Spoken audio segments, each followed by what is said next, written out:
Zam bo'ladi, multfilmda ham etsa bo'ladimi dedilar. Ishonmasangiz men aytib beraman dedim.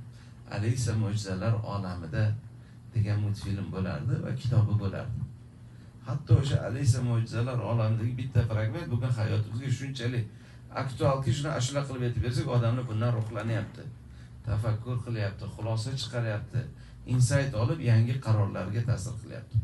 Alisa mo'jizalar olamida juda ko'p tafakkurlar borki, bitta dona fragmentini o'zini aytsam, bugun haligacha biznes uchun aktual. Qaysi jihat ekan dedi. Alisa mo'jizalar olamida bitta fragment bor, bugun sizga, bizga hammamizga aktual bo'lib qoldi. Necha yil oldin o'qigan multfilmimiz yoki kitobimiz bugun bizga, sizga aktualligini boshqa yutum bilan qaraydigan jihatiga e'tibor qaratsak bo'ladi. Alisa bir hududda yugurib ketyapti-da, yondagi qahramonga qarab aytadi, qiziq deydi, men kelgan mamlakatda bir nuqtadan ikkinchi nuqtaga borish uchun yurish o'zi kifoya edi.